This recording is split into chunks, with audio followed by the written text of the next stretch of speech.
Greetings, conscious family. This is a part of a documentary that I if you saw the Guns in America one, felt that was fitting to show that so that we can see what's going on. But this one here is dealing with the prison, the power of the prison gangs. Prison gangs, not just here, but going all across the board now, and the power that they have, as well as the power they have that's extending outside of the prison. And the politics of prison is starting to play out into the streets. As you will hear that at the end of the documentary. Most of y'all probably have already seen this on TV. So it may not be new to none of y'all, or even somewhat puzzling. But I felt that this should be addressed because of the violence and the things that are taking place. If these things are manipulating and taking place in prison, and some of these brothers, sisters, whatever, not brothers, but some of the men and women, and it does have to deal with some of our brothers and sisters because they're part of it. Now I understand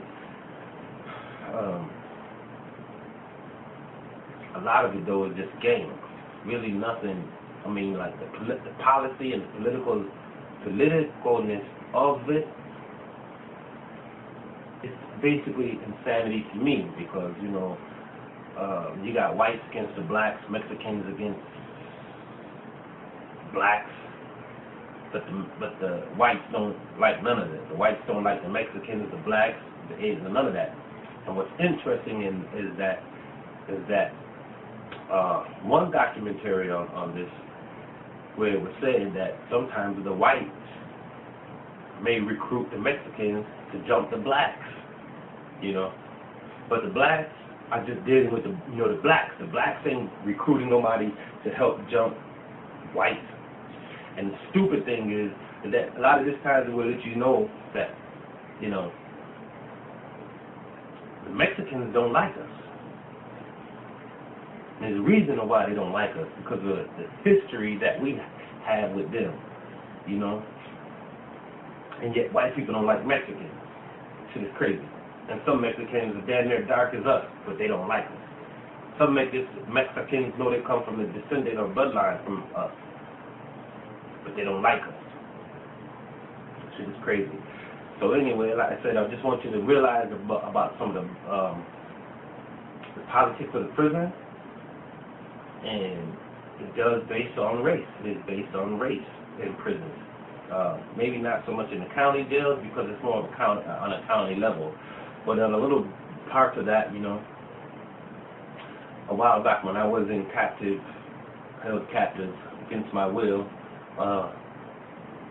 that was also a faction in there. You saw a few whites with the brothers. Those was the ones that they call them wiggers, the ones that probably grew up in the hood and shit like that. But quite naturally or eventually. And my point to this is that when you grew up maybe with a white dude and this white dude is hanging in the hood with y'all, listening to the music and this and that, but say he gets sent to jail, sent to prison. Now in prison, he has to make a choice to join his brotherhood or be an outcast. But they say 90% of the time, they join the white Aryan Brotherhood and they become white supremacists or white racists or the Aryan Brotherhood or all of that shit, whatever it is. These crackers like they entitle themselves to. So it just again to make us, we got to be aware of who we with. You know what I mean? Shit. I'd rather have an enemy than a frenemy. You know what I mean? So, again, just pay close attention. Just watch and observe, because, every time I watch the shit, I learn and I see something different. And it gives me another revelation or a higher revelation to the previous revelation. So, that's why it's good to watch this. And I hope, like I said, this ain't for those who have already seen this. Those who haven't seen it, pay close attention, because they talk about it. And I want y'all, hopefully y'all know and see the power, because they're saying this power is stretching beyond the prison. It's reaching out to the streets. And they're telling you, the inmates themselves telling you that it's not going to get any better. It's only going to get worse. So when things get worse, that means you need to start preparing, looking ahead, analyzing things. You know, a lot of us walk around with blinders on. We don't intentionally observe our surroundings, anything that may be an outcome or a possibility of some type of disaster turning out. So, again, watch your surroundings, people, pay close attention, you know, observe people's language, body language. You know, there's really many telltale signs to tell if somebody's sincere or not, you know. So, you know, I just think this is a wake-up call for us, and we can start, you know, checking and evaluating the situation. And, you know, we have black men going to prison on an alarming rate. A lot of these black men, innocent, started out innocent, for a little innocent thing. They may have to do a year or 2 years in there. And by getting into that, they have to start making, I guess, lifestyle changes, you know what I mean, if they're going to want to survive and have a different outlook. I was watching one yesterday about hard times, the one that they have that's called Hard Times. Now that one really, you know, the man said he wasn't really a prejudiced dude, but when he got in there, he joined the gang, he had joined the Brotherhood gang, and a lot of his views and the anger has stuck with him.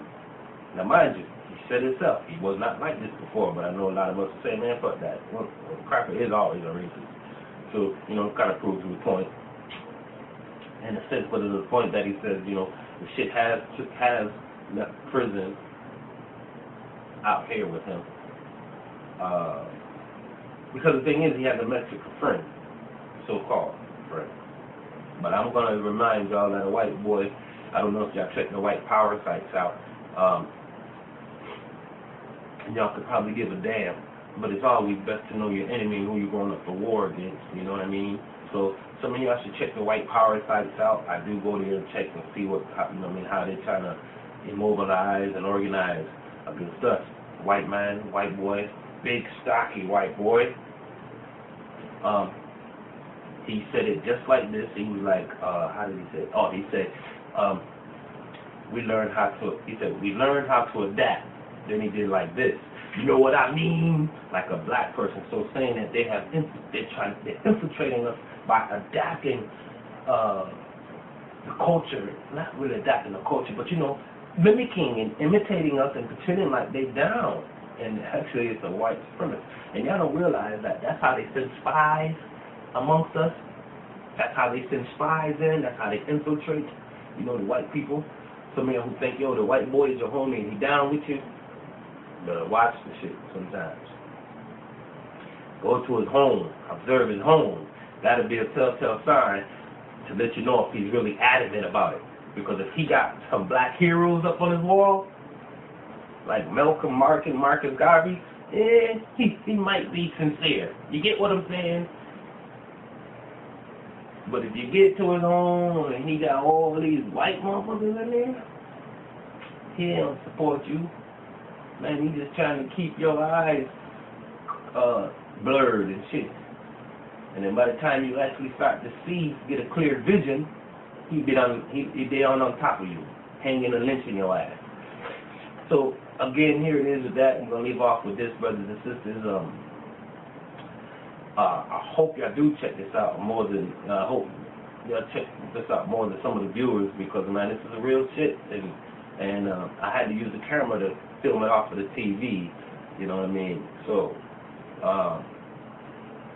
hopefully the viewers will check this shit out and kind of say, yeah, I'm not looking for no notoriety. This is just, I'm just out here hopefully showing y'all shit that hopefully, you know, will enlighten y'all and have y'all start to hopefully have y'all start to evaluate our situation, and you know, like I said, from that.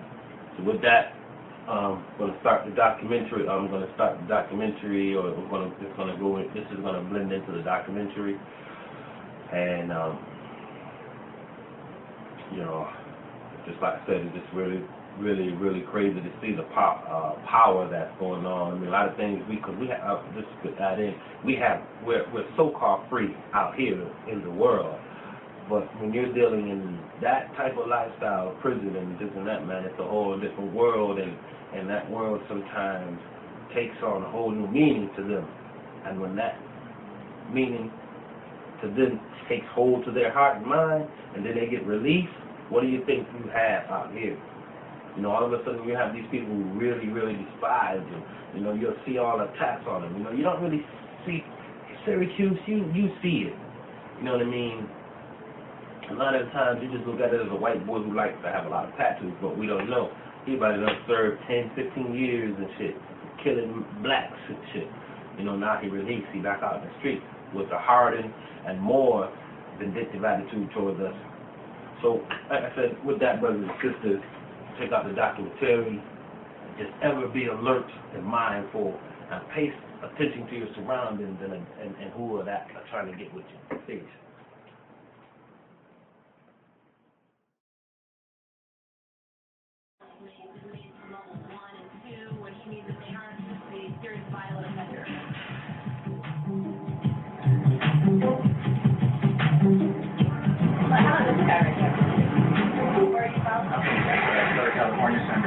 San Bernardino? Yeah. What are you in here for? Assault. Assault? Yeah. How long are you in for? I'm going on Tuesday. You're going to face some violation for violating your parole. Yes. Charges is sales of marijuana, trafficking marijuana. Can you show us where you sleep? You're about to. Yeah, sure. Come on. Okay, stay blessed. All right. Kind of my food. Kind of just eat a lot of rice. I don't know. My girlfriend, she sent me this just for fun. The worst case scenario, survival. Yeah, it's very important. You learned any tips from that? This is my stag in prison right here, you know, teach you a lot of this stuff.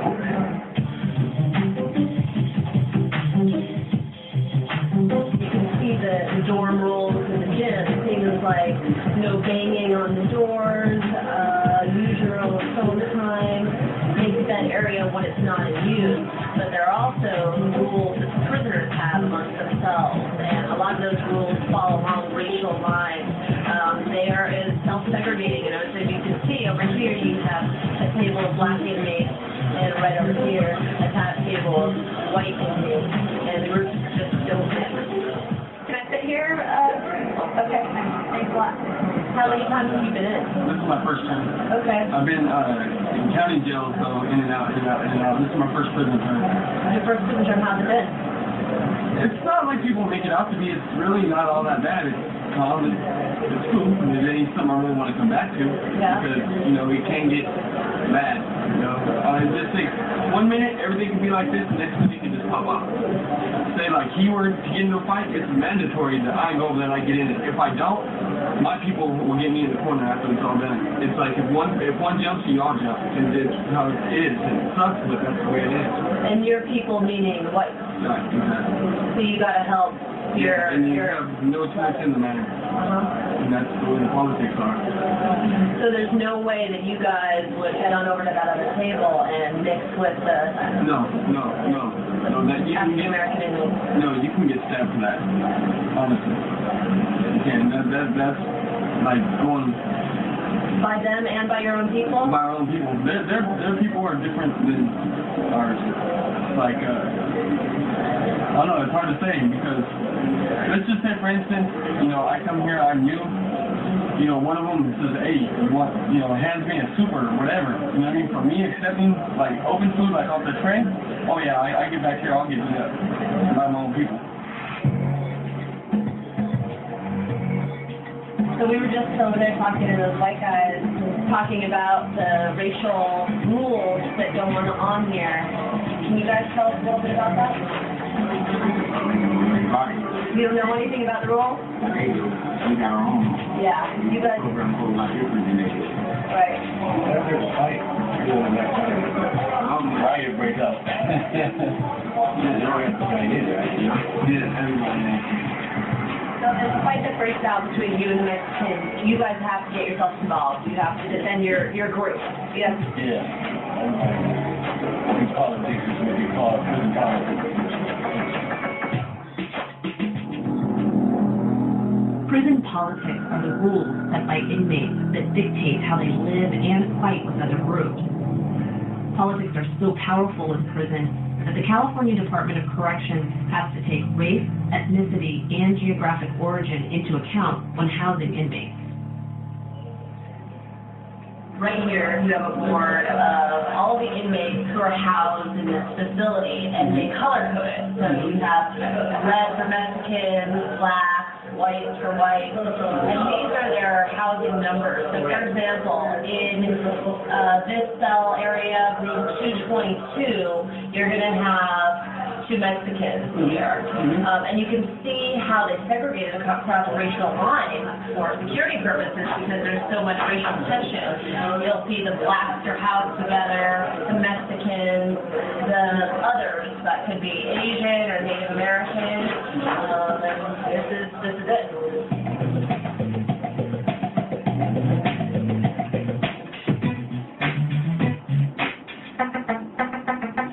Right here you can see the cards on the door that help to identify the inmates by race. Over here you have 2 blue little signs. That means there are 2 black inmates. These 2 red ones mean they're 2 Hispanic. Over here you have a white and Hispanic inmate. And the yellow one is for other. Should we walk up here, maybe? There you go. Laura. Frank. Frank. Hi, Laura. JC. Hey, JC. How you guys doing? Doing all right. What are you up to? Chill. You ready to do laundry? You doing your laundry? Well, after, Yeah. every day, Right, it's drying right there? No, it's wet. Oh, okay. You can get ready to go to the sink. Where are you from? Castroville, Monterey County. Okay. How long have you been in? 5 years. Going on how many years? Got a double life sentence. Double life sentence. Wow. What are you in for? Nothing good. Yeah. Got struck out. Smoking that methamphetamines. Turned me up, you know. And you have to spit me out, man. Were you doing drugs here in prison too? I was bringing them in. You were bringing it in, dealing it? Before other places, yeah. Yeah. Mainline. How easy is it to get it? It's easy. It's easy. What are the different ways you would bring it in? Swallow it. Or put it in your, insert. Put it in your private. Do you guys mind if we take a look inside?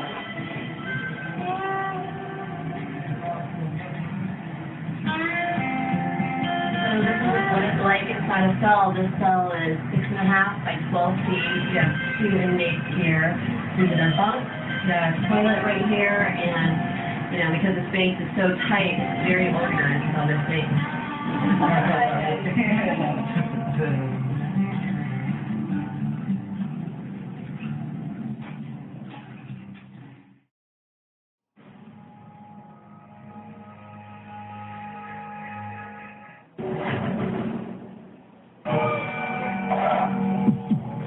At the California State Prison at Corcoran, the inmates, like inmates in other California prisons, operate by their own set of rules that they call prison politics.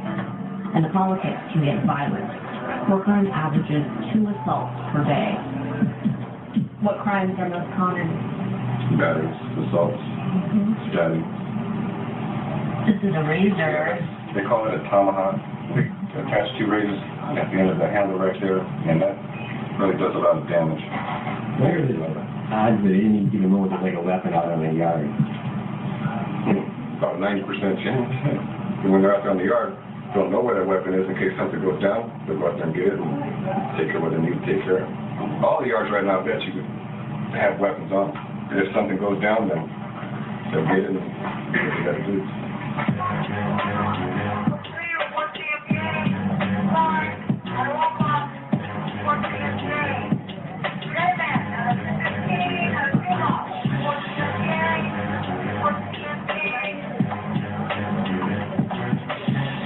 You said that this is a level 4 yard. What does that mean, level 4? level 4 is a higher security level than, say, a level 1 inmate. These inmates, when they go through the classification process, are given a classification score which tells us risk levels. What sort of things do you look out for in trying to keep it secure? One of the big things that we look out for is grouping. There is a policy where you don't allow any more than 5 inmates to get together on the yard at one time. And some of the things that, like I said, we would look for that would be a red flag for us is if we have a group of blacks on one side, a group of whites on another, a group of Hispanics over in a different location, large groups. That tells us there's a potential problem out there that we need to find out what's going on. Violent out here? It's what you make of it, you know. I mean, if you're involved in the politics and you're involved with the drugs, it's going to be violent. If you're just here doing your time and you ain't messing around with other people's program and you ain't getting involved in other people's business, it's pretty easy to go by. If you bump into somebody, it's all about using, you say, excuse me, you don't disrespect nobody, you don't call nobody punk, you don't put your hands on nobody in the wrong way. You just use respect with anybody. What if I were to disrespect you? If you did, I wouldn't trip on it. All right.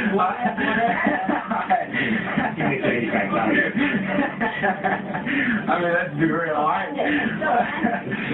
We call space. They understand space. This is a good space. You can't hurt me, but being postal, he can literally take you out. Just a simple shake. I know. I'm sorry. I get every time I want to get close. What's the problem? Just Rita's telling me that I'm getting a little too close to the inmates when I'm talking to them, and it becomes a security risk. There's a lot of hepatitis, a lot of different diseases. We don't know who has tested, who hasn't. Got it. In prison. Some of these guys are in for maybe murdering women, Yep.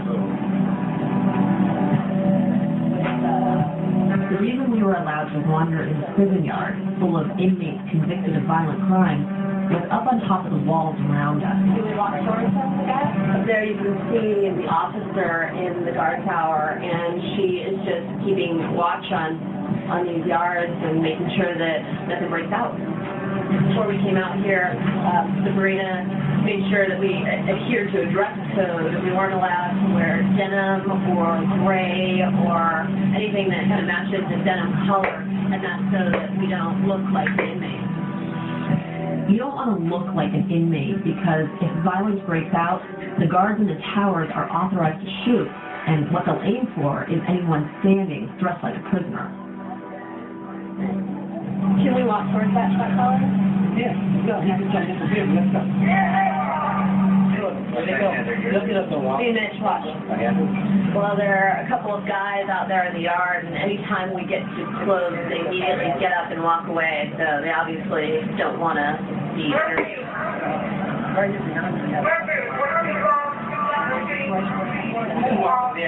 start to walk away. Right.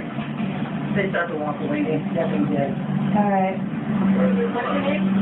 Yeah. I'm Laura. How long have you been? Yeah. How long have you been here? Mind if I ask what you're in here for? You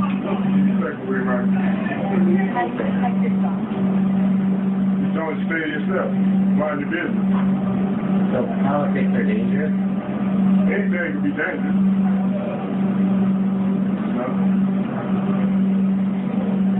Hopefully that's it. I think so. You're like 6'4", 260, about 1% body fat. He's scared of you. People tell me I'm kind of intimidating. And that's how powerful prison politics can be. Moments after we left the yard, we noticed that something was going down.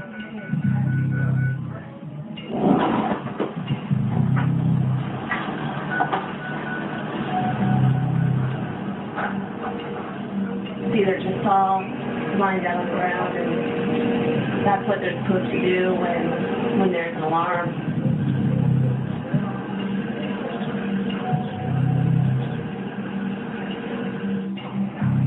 An inmate who had started a fight was taken away in handcuffs. Once again, the politics of prison had turned violent. And according to prison officials, most of the inmates don't even know the other prisoners who set the rules. I would say a high percentage of the inmate population has never seen the guys that are influencing one of these young populations. They've never seen the guy. They just heard of the guy. That's because the ones who make the rules are the leaders of secretive prison gangs who are locked up in isolation units. People who call the shots and make the rules, we'll never see them because they're locked down in level 4s or in the SHU or wherever, but still the orders all comes from there, you know what I mean? You're basically taking rules from people who you've never even seen, people who are locked up in solitary. Is that how it works? Basically, yeah. Things have been passed down for years and years ever since prison's been around. Which are dictated and enforced by 7 prison gangs. How much violence is in the prison is due to the prison gangs and orders from the prison gang members? You know, it depends on, I say all of it, I would say. How dangerous is it in the prison due to these prison gangs? Yeah, it's dangerous. These gang members who run these yards, run these institutions, by the snap of a finger, you can be contracted for death. The prison gangs are the Mexican Mafia, the Aryan Brotherhood, Nuestra Familia, Nazi Lowriders, the Northern Structure, Texas Syndicate, and the Black Guerrilla Family. But unlike street gangs, prison gangs don't even admit they exist, and they don't let the tens of thousands of inmates they control talk about them either. The Mexican Mafia, you know, if you ask any inmate, what's the Mexican Mafia, they're going to tell you, what are you talking about? I've never even heard of that. Does that go for all the other prison gangs in addition to the Mexican Mafia? Majority, yes. So the best way to get information is by going to what's known as a dropout yard. So you can see that there are more people out on this yard, and that's because this yard houses gang dropouts. You'll see that you're going to see black and white talking. You'll see them that play basketball in a mixed form. So, yeah, I mean, you can see these on the corner on the handball court. You see a Hispanic and a black. So it's going to talk more so than you would on any other one. But even here, it can be hard to get a conversation going.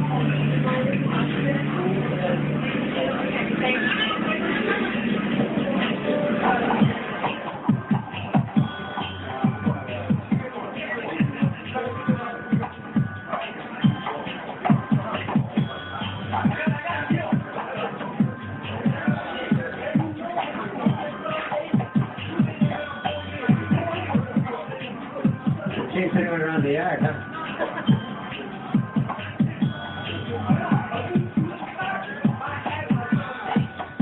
Finally, we have some luck.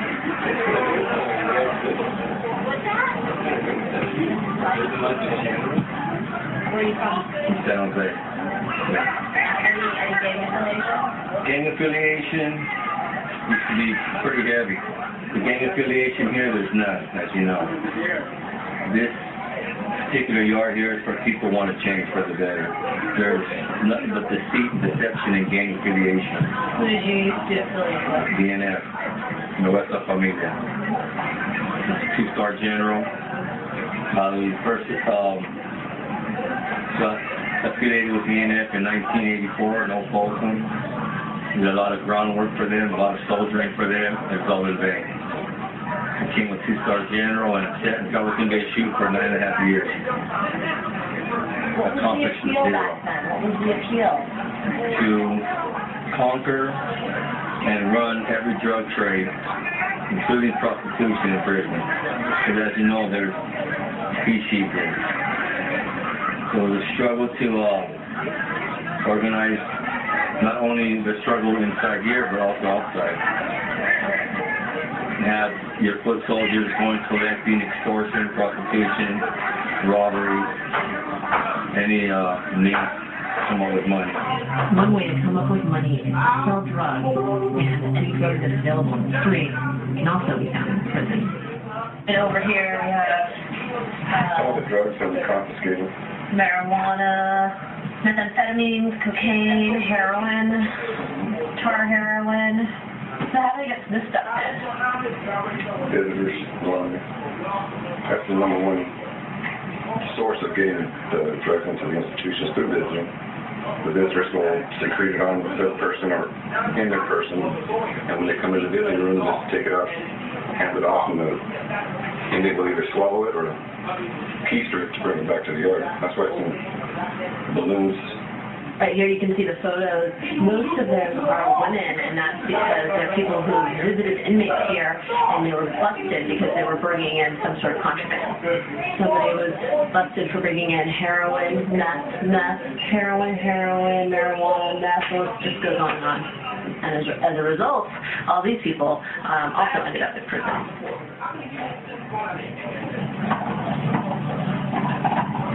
Before there was a cause. If I got out, when I paroled in 88, when I paroled, my people looked out for me. They gave me $10,000, they gave me a pound of whatever kind of drug I wanted, and a car. That was the brotherhood. That was the carnalismo.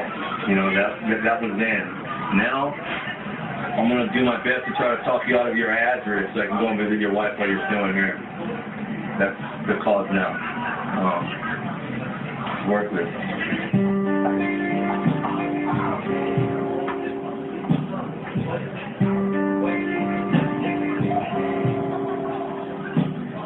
do you want to ask?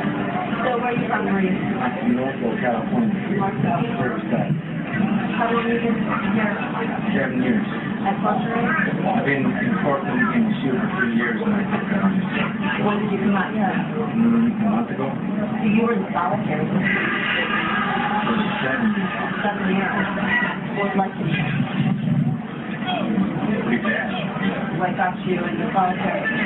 Game. I'm doing game. Which one? In LR. Very brotherless. Affiliated. And then you dropped out?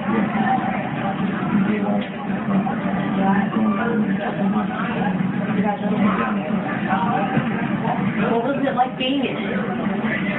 Being in the gang? Yeah. Well, you see my face. I got stabbed in all over my body. Can you show me?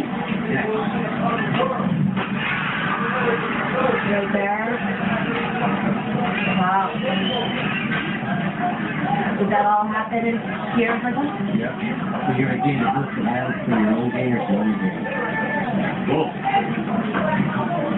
We get into it with the blacks, the Mexicans, sometimes the Mexicans and the whites, the southern Mexicans and the whites collaborate to get the blacks and the norteños and, it comes from all areas, different people fighting against each other.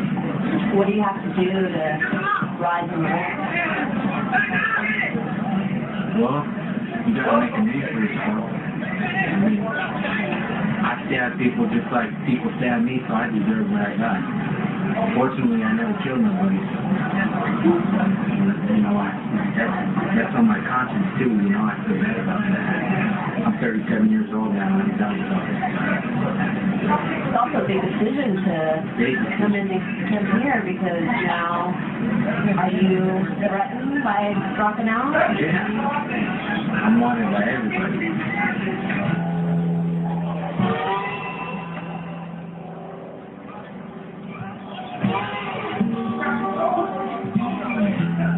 Yeah, something like this. It's what you would call a roll call. And this right here is being sent out from a lockup unit, an ADSEG, or what is known as a hole. This right here is a list of names for in good standings with the actual gang.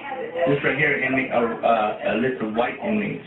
These inmates right here are loyal to and sympathize with the prison policy set forth by the Aryan Brotherhood.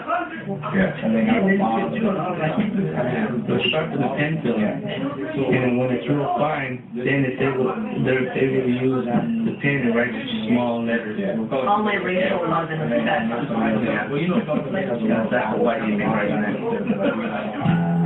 be it. This stupid stuff. It's so easy if you're a white guy, you come in prison, don't pick up these are the rules. Yeah, pretty much. You got a set of rules that you got to go by. If you cross that line, then you're in trouble. What are some of those rules? Well, you don't drink after black.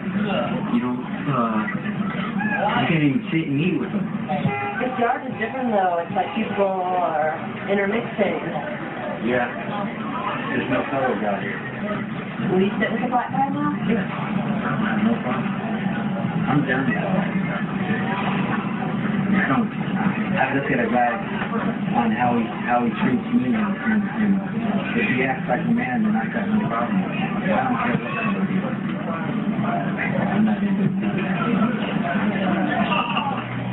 At the end of the day, I met Teddy. He's an ex-follower of the most notorious prison gang, the Mexican Mafia, or MA, which controls Latino inmates from Southern California. So if you're Mexican and you're in prison, you automatically have to be affiliated. Pretty much.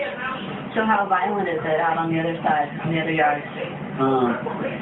When I was in Salon, I was in like 9 different riots, and that's another reason also that I chose, because I only went there with like 4 years, and I ended up doing like, it said only do 2, and like I was supposed to do, I ended up doing like all 4 of it, just for getting in riots with different races, blacks, or bikes, and stuff like that, I went to the hole like 3 or 4 times, and then I'll be laying in the hole, like an extra 6 months, I had on my sentence, and just laying there thinking, what the hell did I do this for, I'm like, for some people I don't even know. Like leaders you never even met? Yeah, stuff like that, for college, like I didn't even really know what the hell I was doing, but in order to, just go with the flow, that's what I've been doing, So this is for MA?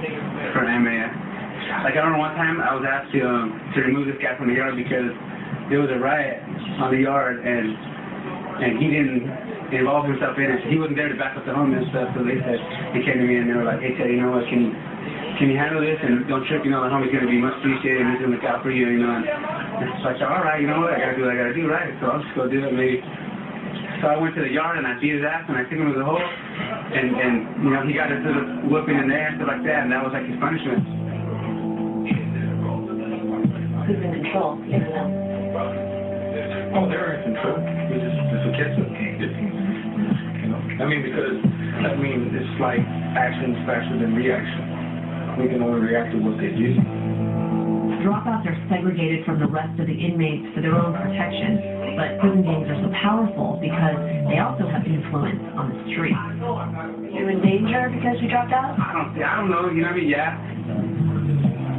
What will happen if you run into your old gang out on the outside? Oh, they're trying to kill me. Definitely trying to kill me. Think these them will, them won't, it's right. That's what's happening right here. We're all dragging in one leg right now. We're all crippled. We're all handicapped right now. But for those of us like myself who got a day, what we do with it is yet to be seen. My hope is to better my life and stay free and die free. I don't know riches, I just want to die free.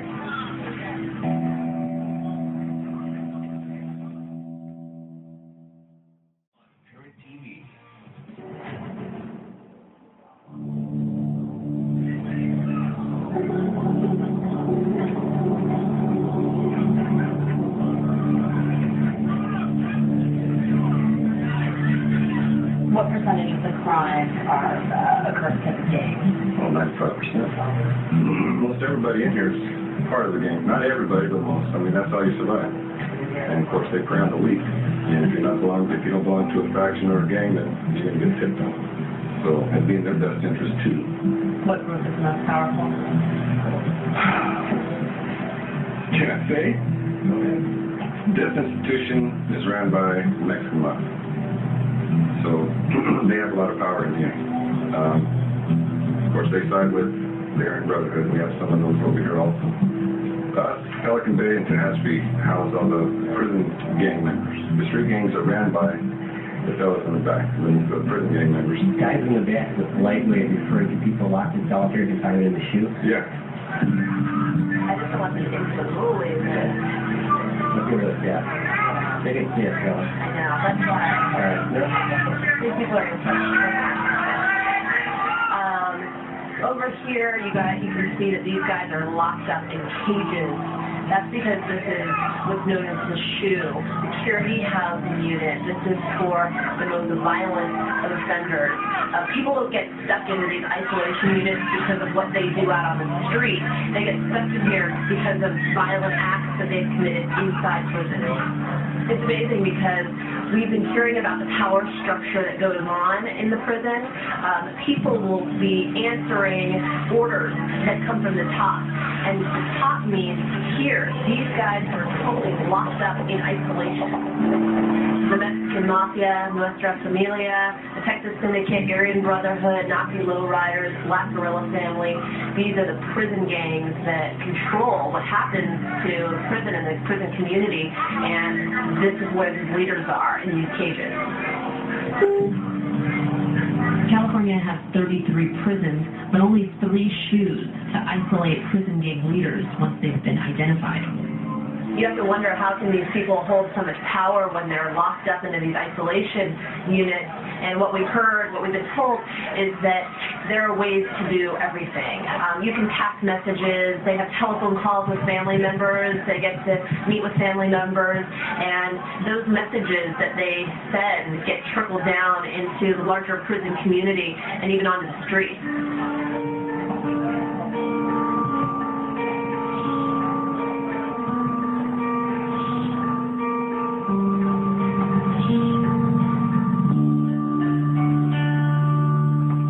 We're heading out to the isolation units to see if we can talk to some of these inmates. But we've been told not to turn on the camera before we get their permission. That's because some of the leaders of these prison gangs and the most notorious gang, the Mexican Mafia, are located.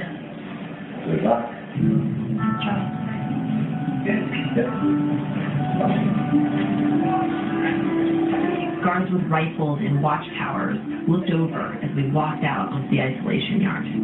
Yeah, this side over here is under the gunner. The gunner can see it on the building.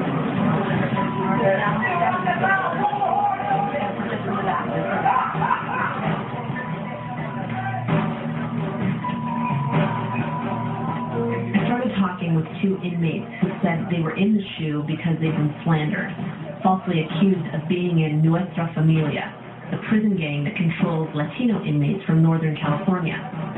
But we aren't able to air the interview because the inmates refused to sign a release to be on camera. Somebody told us. Yeah. Okay. So he was just told that we have to be quiet. So no one else is going to talk? Nope. So we can't use that. So we were just talking to a couple guys in these cells, and we started asking them about the political situation in prisons and if they're affiliated with the gangs, the prison gangs, and they definitely wanted to shy away from that question, and they got a message from one of the other cells to quit talking, and we're going to see if other people will talk to us. What's your name? Philip. My nickname, Diamond. Philip, a.k.a. Diamond. Nice to meet you. Thanks for talking to us. How long have you been enrolled in the SHU? They put me in the SHU under Black Guerrilla Family. And I'm like, what? I'm Crip, through and through. But that title will hold me in the SHU until I can come up with some way to get out. Tell me about the difference between being a Crip and being a part of the Black Guerrilla Family. In essence, the Black Guerrilla Family is more focused on like a race type of unity and more like really in the Bay Area. But Crips, we kind of came from LA and we really didn't have, our main enemies was black on black, so it wasn't really about the race, so it was a whole different culture. You said that you have a lot of power in the prison system and influence, and you're trying to use that, with the Crips, and trying to use that for good. How are you able to have that influence from inside the SHU, and how do you communicate with the other Crips here in the prison? I've been in here 16 years. I learned different languages and different methods of communication, so it ain't about trying to overpower them physically. I kind of overpower them with logic and say, okay, what's going to work? And so that's what led to maybe a little, influence. course, I'm incarcerated for violence 15 years ago, but just having influence, they peg me as being violent to this day.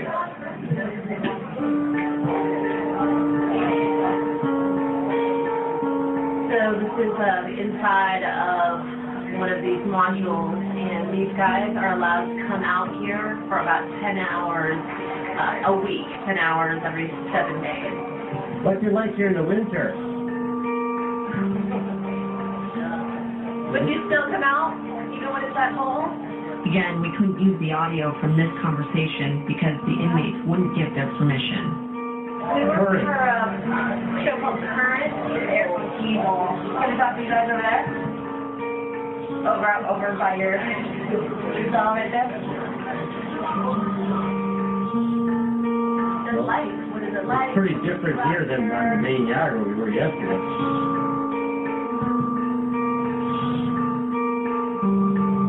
No one else would talk to us on camera. In the far cells were inmates from the Mexican Mafia who wouldn't even talk off camera. They just stared as we passed. That guy was scared. 26-year-old, the guy in the very last cell, the guy's eyes. He's like,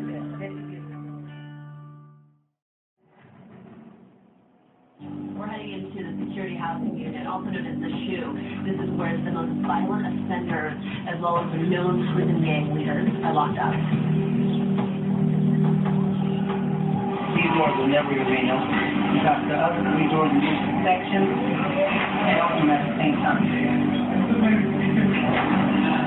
Right now they're getting prepared for walking to the pier, so they have to go with the face shield, the gloves, and the security check. Why do they have to put the gloves on? For protection from gassing. These inmates that are located in this area, staff they will throw so it's for their protection. They have their staff vests on, and they put the gloves on and the fish. What sorts of things do the inmates do when you guys are in there? Well, they can spit at us, them up, and they can stab us with real good force. They can shoot us with theirs and make bow and arrows out of it. They're creative. So almost anything that you can think of, they can probably make it here. We'll stand on the door, let them do their territory, and then once they come down, what I'm going to tell you. Okay? Okay.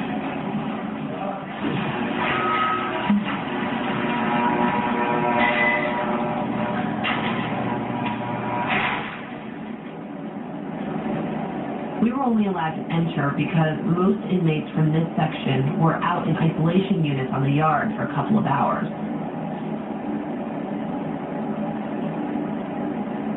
Guys are conducting a basic security search, and they're giving signals to a man up above me. We can't film that, but he's controlling the door and keeping watch in case anything happens over here.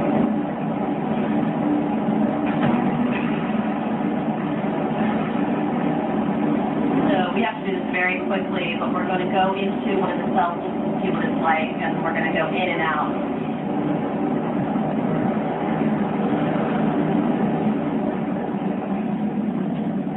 The SHU, security housing unit, these guys are locked up in here almost 24/7.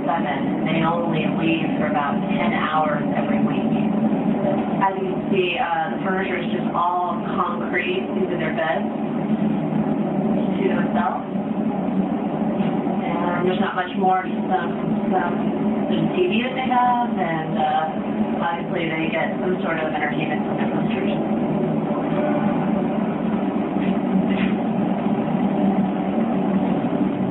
TVs have to have clear plastic cases, which makes it more difficult to conceal drugs or weapons, and no toilet seats because they can be made into weapons.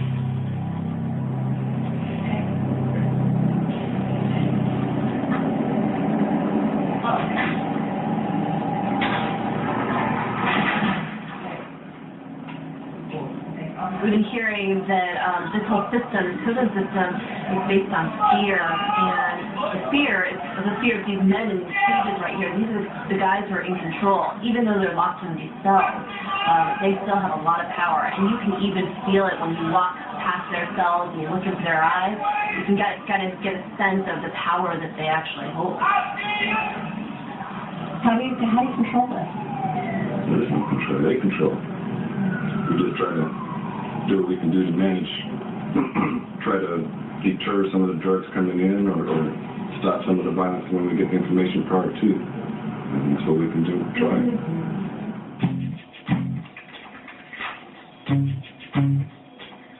In the California prison system, almost the only time you see inmates of different races or ethnic groups sharing a cell is on the day they're waiting to be paroled. So the minute you arrive in prison, you pretty much have to be aligned with your gang affiliation. And my race. All three of you guys, you guys are all three different races. If you guys were out, if you weren't getting out today, you wouldn't be in the same cell. Would you be interacting? Probably speaking, but if something were to happen, then That's just the way it works. That's just you gotta line up with somebody and you go with your own. Pretty much, it's the way prison life. I mean, if you choose to go on your own, it's eventually backfires. Do you guys ever worry that the kind of politics that's happening here could impact outside of California? How does that work? How does the politics of the prison translate to what happens on the street?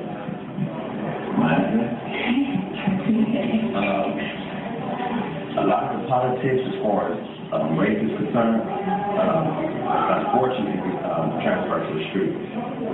And it's a reality. You think there's more problems out in the streets now than 10 years ago? Yes. Yes. Really? Yes. Definitely. And you would be fighting other Hispanic gangs, correct? Out on the street. I said 10 years ago, yes.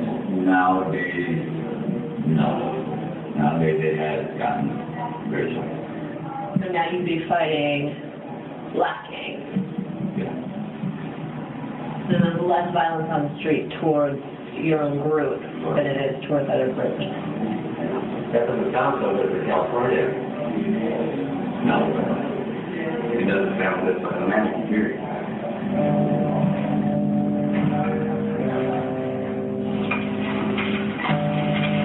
As well. Victor, 2224. Stand by the bus, please. Mr. Jenkins. By the bus. Smith. Okay. I just by the bus.